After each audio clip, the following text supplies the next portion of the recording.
Hey guys, how are you? I'm back with another daily update video. It is Sunday, May 31st. It's 8 o'clock in the morning, bright and early. And I just wanted to make a quick video talking about my possible plays or what stocks and options are on my radar for this coming week. And someone in my last video asked me if I always make trades on Monday. And if you go back through my prior videos, that's not always true. And they also asked if I make trades always in the morning or always at the end of the day. And again, the answer is it depends. If you watch my other videos, I always make trades when it feels right. Meaning, if the stock is doing what I need it to do, then I'll make the trade. If, let's say, AMD rockets up to $60 when the market opens tomorrow, I'm probably not going to make a put on AMD because I want it to come back to earth before I actually sell a put. And the reason being is if the stock is going up and you try and open a position by selling a put, you're going to get in at a very high strike price if you want to collect a decent premium. So in a perfect scenario, what you want the stock to do is you want the stock to just drop that day and then sell a put on it at the end of the day right before the market closes. And then you want the stock to go right back up for the rest of the days until your options expires. That's the perfect world scenario, because that way you can lock in the option at a very low strike price. So one, you have a very low likelihood of getting assigned as long as the stock goes back up. And also, if you do get assigned, you got it at a deep discount. So that's the perfect scenario. If you go back and watch my video from last Tuesday, you can see that from my prior weekend video about what plays I was looking at making, the 4 stocks that I mentioned, 3 of them just went up, opened really green. And then AMD, however, was going down that day.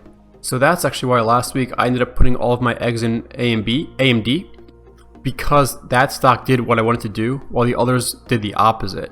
So I don't always make a trade on Monday, and I always, just watch to see what the market is doing or what I think it's going to do during that day to determine what time I want to make the trade.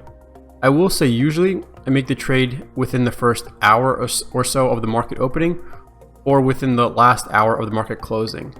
During the middle of the day recently, not much happens. The stock market just tends to trade sideways, so a lot of the action really happens in the morning or in the afternoon.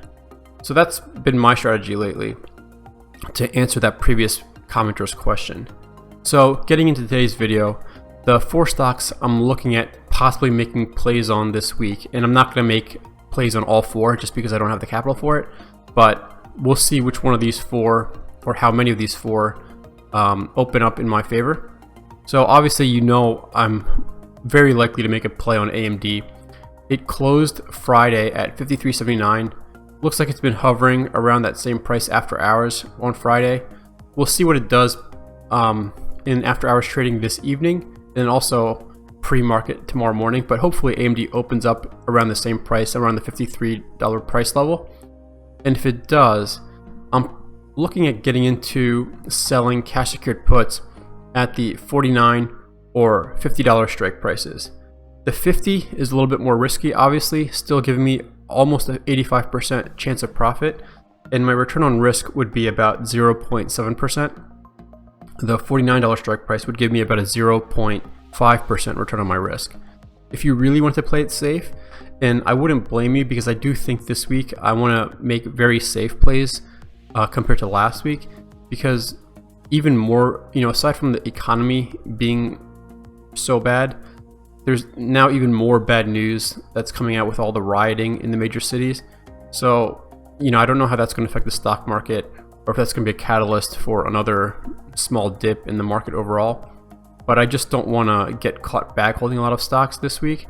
So I think I'm going to play it a little bit more safer, a little bit more closer to my target of 0.4% return on risk on my options. So if you really want to play it safe, you could go even lower to the $48 strike price. And again, this is not financial advice. I'm not telling you what you should do. I'm just letting you know what my thought process is for my possible plays this week. But I think most likely I will get in at the $49 or $50 strike prices because, one, I like AMD as a stock, and if I get assigned at that value, I'm okay with it. And if I do get assigned, that would be the lowest cost basis yet that I would have gotten assigned on AMD. And I think right now AMD kind of had a dip this past week or the end of the week, So if I can lock in a price of $49 or $50 per share, that would be pretty good. So we'll see what the market does when it opens Monday, but that's the price range that I'm looking at selling some puts on AMD for. And then if we take a look at the chart for AMD, so you can see AMD's been trading in this blue area between the 61.8% and 78.6% Fibonacci levels, which is roughly between $50.80 and $54.51. So that's another reason why I'm looking at the $49 and $50 strikes, because the 50 strike is right at this support level and 49 is even below it. So chances are AMD will still trade in this dark blue region, keeping my put secure. As you can see, this one day it bounced below 50 all the way to 49 and some change, and then it came right back up. And then you can see even before that it almost got to the 50 level. Before that it did the same thing where it dipped below 50, came right back up. Again, got a little bit close to 50. So I think $50 is a really good support level for AMD right now. So I do think that my $50 strikes or $49 strike puts will be safe if I open up those positions. The next stock that I was looking at was Micron. So that's MU is the ticker symbol. And I know in my prior videos I told you I was going to do a little bit more research into it. And I was actually correct in that Micron, they are based in the United States. They're based out of Boise, Idaho. So they're an American company. So in theory, they shouldn't be affected too much by the China trade war talks, which makes it appealing to me.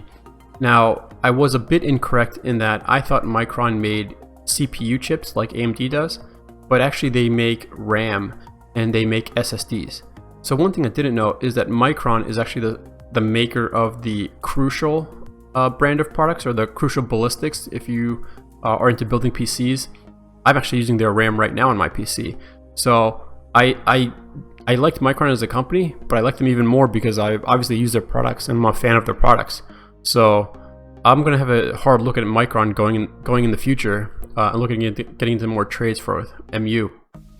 But so Micron right now actually popped a little bit last week and it's trading a little bit higher than I would like it to. I wish I got in pre its spike up, but it's trading right now almost at $48, and we'll see what it opens at tomorrow morning. But because it's opening at 48 supposedly, I want to get in at the 43 or maybe the $43.50 strike prices. It gives me high 80% chance of profit, but the volatility or the premiums on Micron are pretty good, because even at an 88% chance of profit, the $43.50 strike price is giving me a 0.5% return on my risk, and the $43 strike price is giving me a 0.4% return on my risk. And I think that gives me a good buffer. It's almost a $5 buffer between where it's trading at and these strike prices. So what I will probably do is I'll probably make at least one trade on Micron and one trade on AMD this coming week, just so I can sort of diversify. But also, I've never played Micron yet, so I want to kind of feel the stock out and be able to watch it and see what it does or how it reacts throughout the week. So that's what I'm most likely going to do this week, as long as something unforeseen doesn't happen when the market opens tomorrow. And if we just take a quick look at the Micron chart, so here's that big spike up that happened last week. I wish I had sold a put pre that, so then I would have been safe. But it looks like it had a big drawback down as well from that spike up, and then it popped back up on Friday. Right now it's trading at just under $48 in this dark green area, and that's going to be between the 50% and 61.8% Fibonacci levels.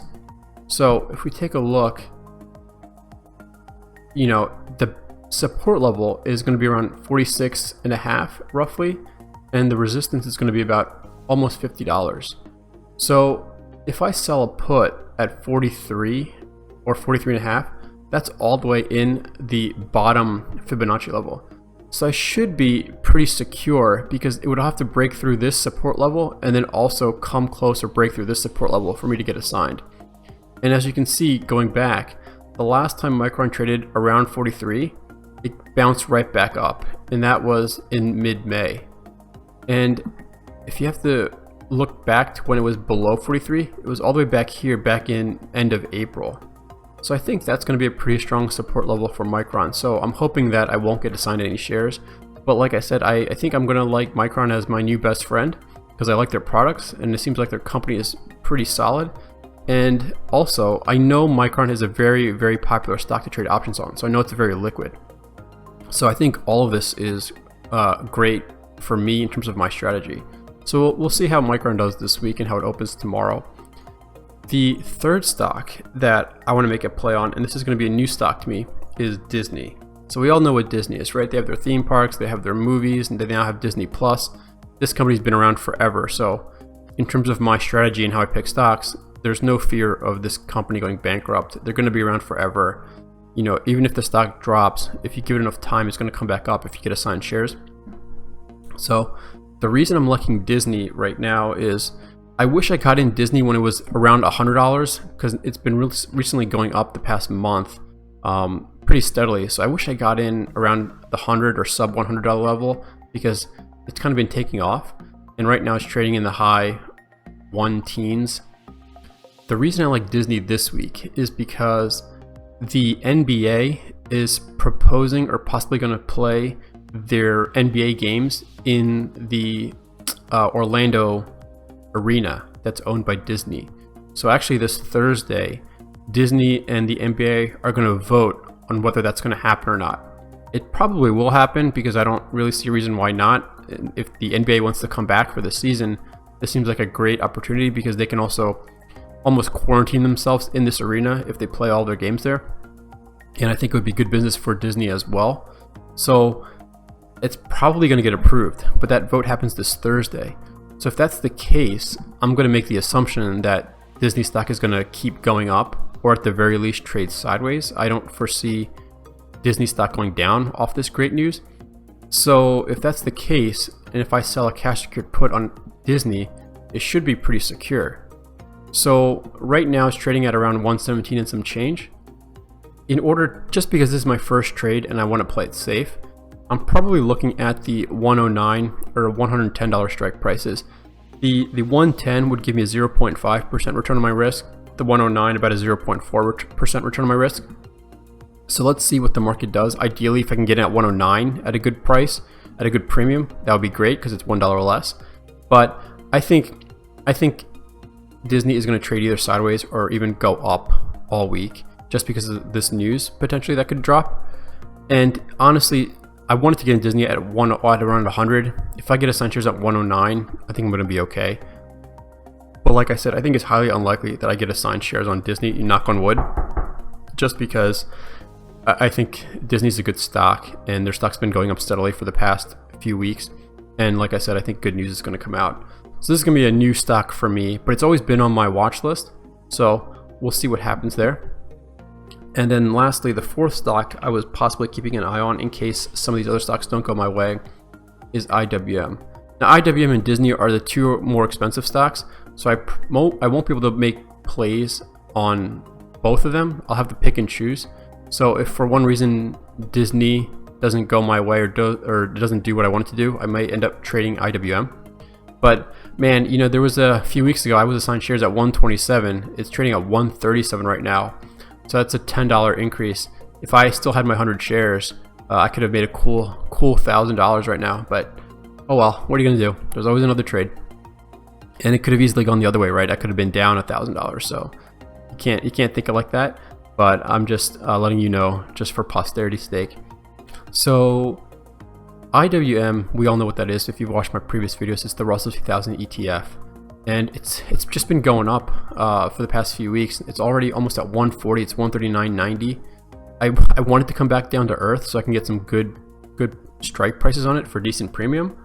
But even if it opens, let's say Monday morning around 140, and I were to make a trade on it, I'd want to get in at the 130 or 131 strike prices. So again, I like to stay around the 85% chance of profit while still collecting good premium. The 131 level would give me about a 0.6% return on my risk. The $130 strike would give me about a 0.5% return on my risk. So it's still a good return for the chance of profit, return on risk.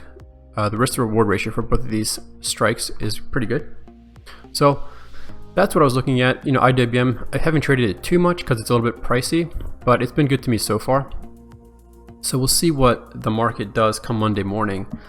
the final stock I wanted to talk about was Chewy. And I know I talked about it last week. And be careful if you do end up making trades, because Chewy's earnings are coming up next Monday, I believe. So this is the last week before earnings.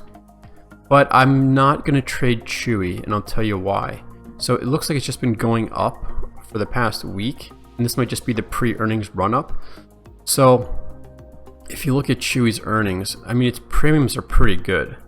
But the reason why I don't want to trade Chewy is because if you look at the stock, this is the prior earnings session from April 2nd.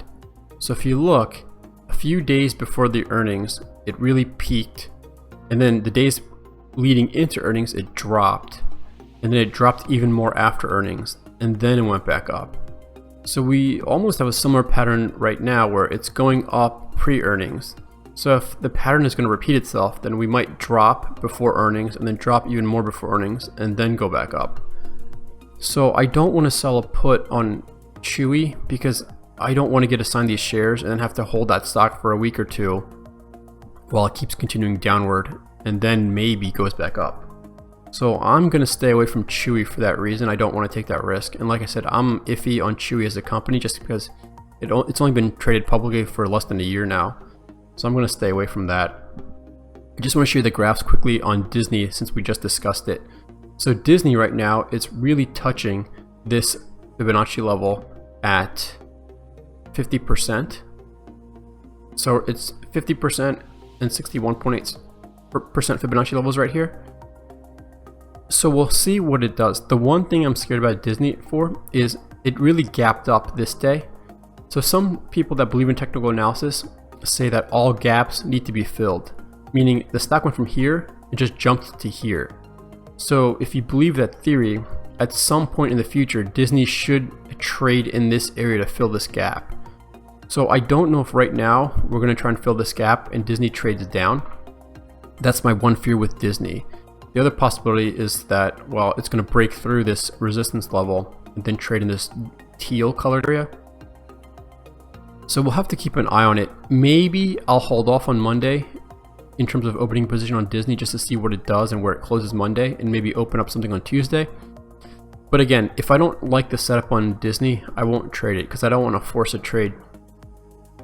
And so if you remember, I was thinking about 109 and 110 strike puts. So this support level is at 108. So 109 and 110 is going to be within this region. So it also a little bit scares me in that maybe Disney will drop and my strikes will get tested. But like I said, let's see what happens. And then the last that I talked about was IWM. So IWM, it's trading the Fibonacci levels between 133 roughly and 141. So I was thinking about doing 130 or 131 strikes, which are below this theoretical support level. So again, that makes me feel better about IWM right now compared to Disney. The only thing Disney has going for it is the likelihood of good news. However, on the flip side, if the vote is no, then chances are Disney stock will go down or might take a little bit of a dip. So Disney is a little bit more of a risky play right now in my eyes compared to IWM. So let's see what Monday does and decide. I may just open up a Micron and AMD position on Monday, and maybe I'll hold off until Tuesday to see what Disney and IWM do before I open up positions. That's it for today's video. I know it was a little bit on the longer side. I know my videos have been longer in general, but I think you guys tend to enjoy them a little bit more. So let me know what you think about my plays. Let me know what your plays you're thinking about for this coming week. As always, if you have any questions or comments or any suggestions for future videos, leave them in the comments below. And my last question for you is, I know a lot of people have been using TD Ameritrade's Thinkorswim platform for research. I don't use them to trade, but I've heard that you can still use it just to do research because it's very powerful. So if that's something you use or you'd like me to start doing, I can look into it. Leave me a comment below if you think or if you like the Thinkorswim platform, and if you'd like me to show my technical analysis and my stock research and options research on that platform as well. I can do both on Robinhood and Thinkorswim if people use one or the other or both. But as always, thanks for watching and happy trading.